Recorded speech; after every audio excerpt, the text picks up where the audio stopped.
이제 오늘 우리에게 주신 하나님 말씀 나눕니다. 오늘은 잠언 12장 13절부터 28절까지 말씀 봅니다. 악인은 입술의 허물로 말미암아 그물에 걸려도 의인은 환난에서 벗어나느니라. 사람은 입의 열매로 말미암아 복록에 족하며 그 손이 행하는 대로 자기가 받느니라. 미련한 자는 자기 행위를 바른 줄로 여기나 지혜로운 자는 권고를 듣느니라.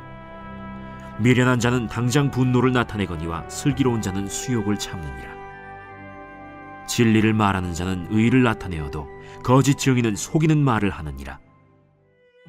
칼로 찌름같이 함부로 말하는 자가 있거니와 지혜로운 자의 혀는 양약과 같으니라. 진실한 입술은 영원히 보존되거니와 거짓 혀는 잠시 동안만 있을 뿐이니라.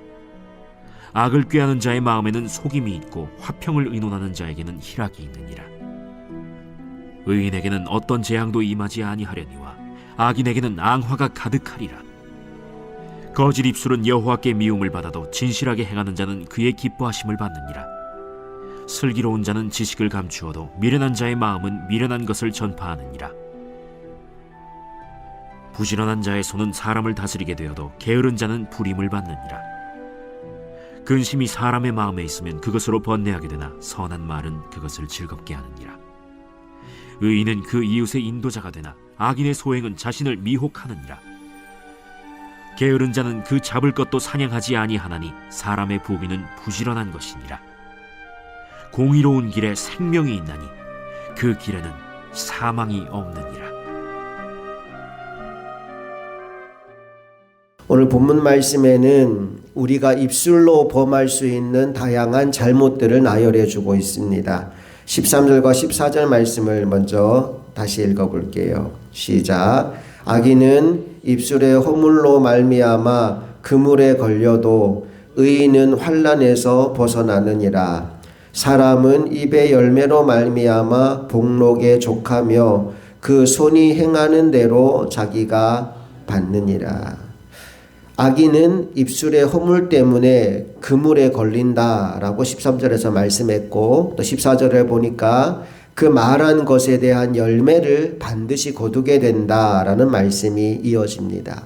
자, 그렇다면 이 악인들의 하는 말의 특징이 무엇일까요? 15절 이하에서 악한 사람들이 하는 말의 특징을 몇 가지 우리에게 정리해서 보여주는데, 첫 번째 특징이 뭐냐 하면 자기만 옳은 줄로 착각한다는 거예요. 15절 말씀 다 같이 시작.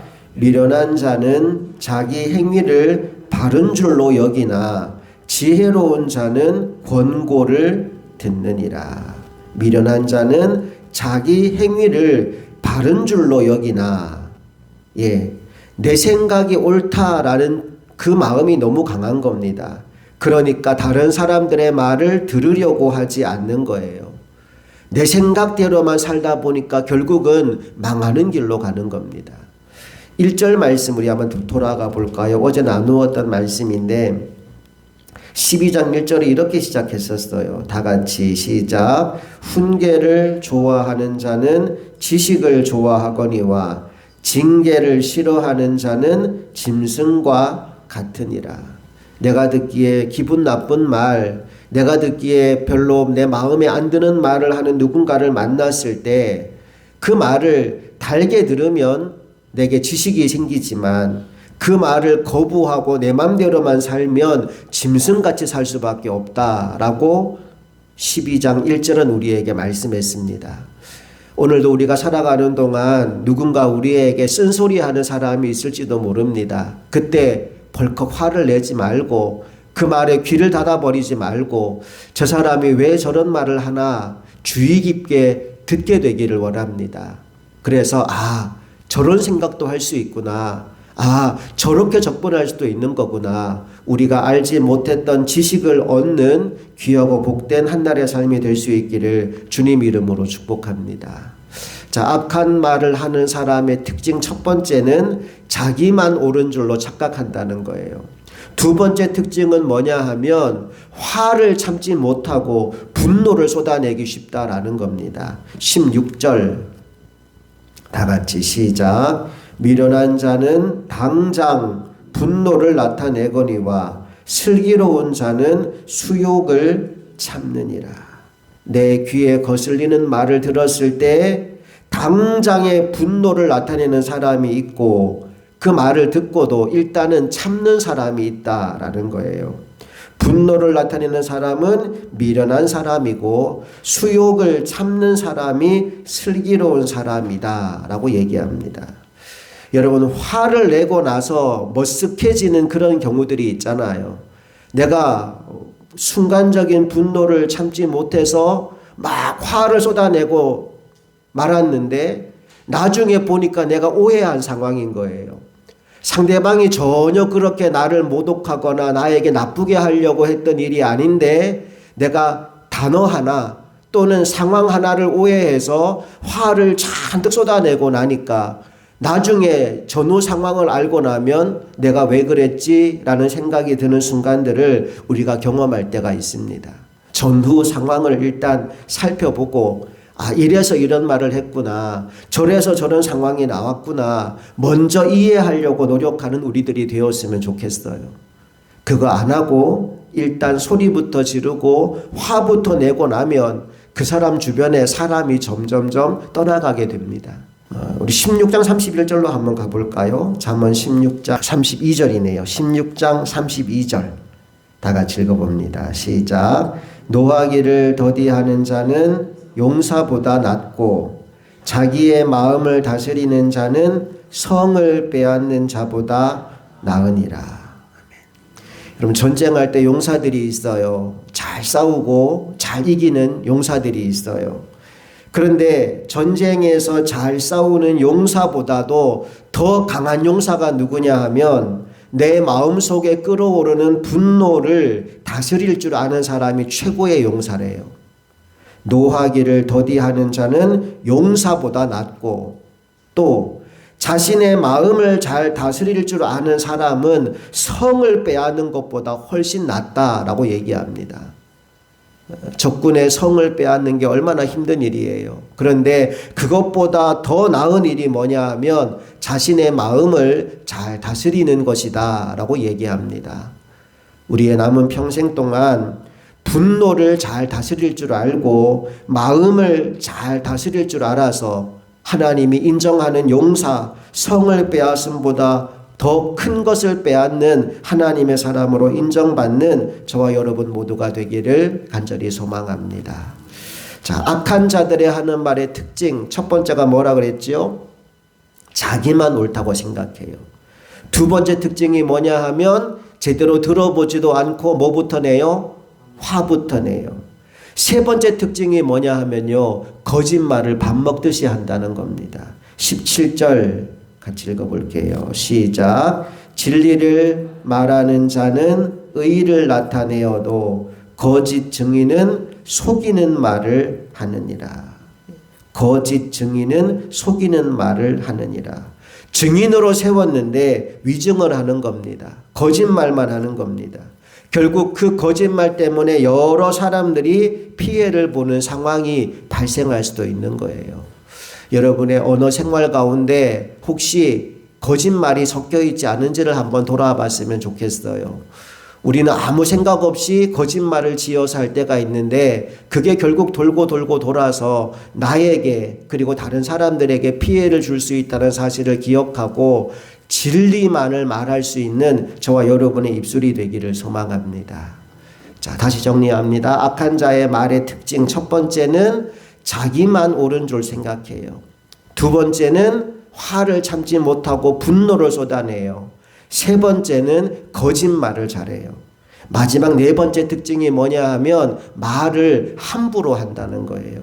18절 말씀 시작. 칼로 찌름같이 함부로 말하는 자가 있거니와 지혜로운 자의 혀는 양약과 같으니라. 여러분, 칼로 찌르면 얼마나 아픕니까? 그런데 말로도 사람을 그렇게 아프게 찌를 수 있다는 거예요.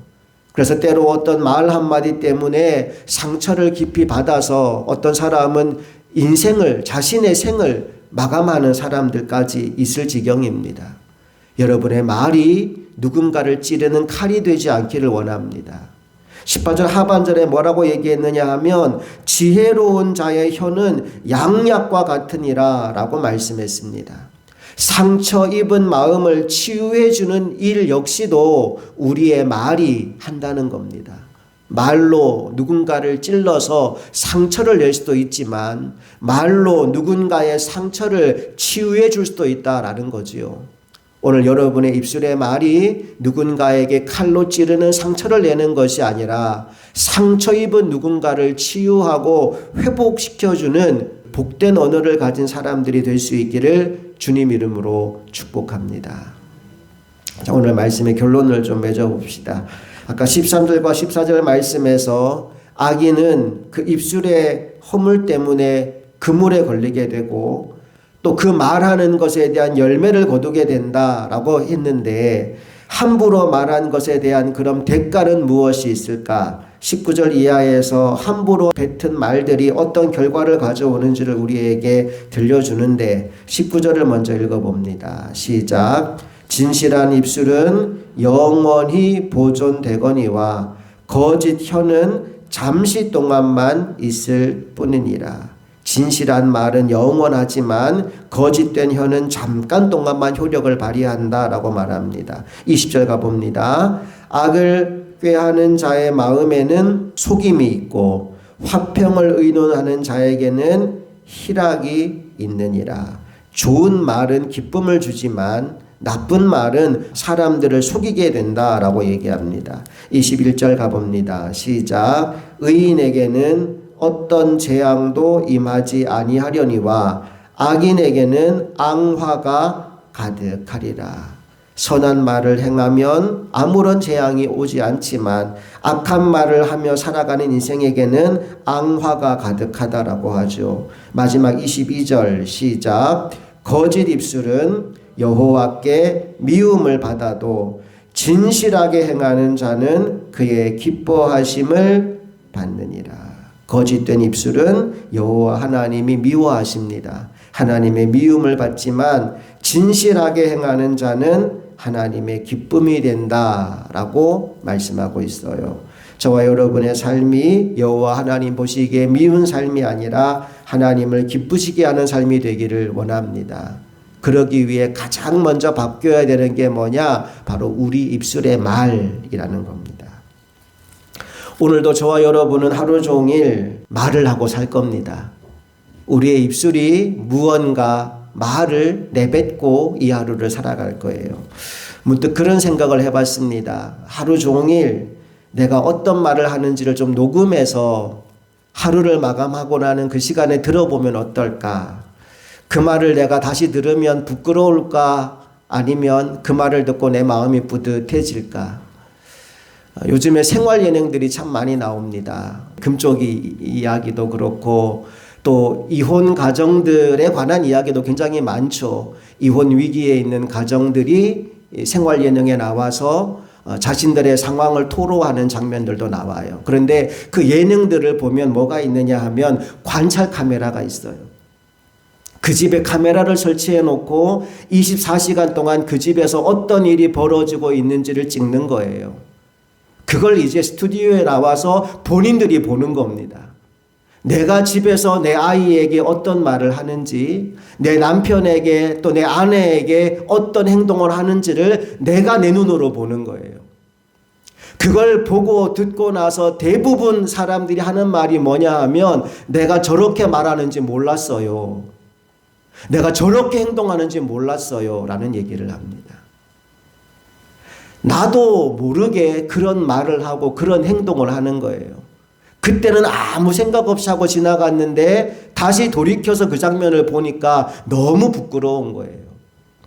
오늘 우리의 삶에도 그런 모습들이 분명히 있을 겁니다. 아무 생각 없이 내뱉은 어떤 말 때문에 누군가에게 상처를 주고 아무 생각 없이 했던 어떤 행동 하나 때문에 누군가의 마음을 아프게 했던 과거가 저에게도 여러분에게도 분명히 있을 겁니다. 여러분, 이제 우리 남은 평생 동안은 나쁜 열매를 맺지 않기를 원합니다. 누구를 만나든지 무슨 말을 하든지 하나님께 먼저 물어보고 또 하나님의 마음을 구하고 가장 가장 지혜로운 말, 아름다운 말, 복된 말을 하는 저와 여러분 되었으면 좋겠어요. 그러기 위해서 오늘 본문이 아까 이야기했던 악한 자들의 하는 말의 특징을 좀 뒤집어 볼게요. 첫 번째 특징 기억납니까? 뭐라 그랬죠? 자기만 옳은 줄로 착각한다 그랬죠. 나만 옳다라는 생각을 버리게 되기를 축복합니다. 다른 사람이 말할 때 그래 한번 들어볼게. 열린 마음으로 다른 사람의 말을 들어줄 줄 아는 저와 여러분 되기를 원합니다. 두 번째, 화를 내고 분노하기를 잘한다 그랬어요. 누가 무슨 말을 할 때 내 마음에 들지 않는 말을 해도 일단은 화부터 내지 말고 소리부터 지르지 말고 참고 들어봐 주십시오. 도대체 무슨 얘기를 하려고 저러나 마음을 좀 누그러뜨리고 상대방의 말에 귀 기울이는 우리들 되었으면 좋겠어요. 세 번째 특징은 거짓말을 잘한다는 거였죠. 순간적으로 상황을 모면하기 위해 우리는 거짓말을 합니다. 그 상황을 넘어가고 싶기 때문에 거짓말을 해요. 그때 우리가 거짓말을 지어내서 빨리 그 상황을 회피하고 모면하려고 하지 말고 일단은 진실을 말하고 바른 말을 하고 그래서 오해가 생기지 않도록 우리가 행동했으면 좋겠습니다. 마지막 네 번째가 말을 함부로 툭툭 내뱉는다고 했는데 여러분 함부로 내뱉은 말은 다른 사람의 마음에 비수와 같이 꽂힙니다. 함부로 칼과 같은 말을 내뱉는 것이 아니라 오히려 사람들의 마음을 치유해 줄 수 있는 지혜로운 말을 하는 저와 여러분 모두가 될 수 있기를 간절히 소망합니다. 함께 기도하시겠습니다.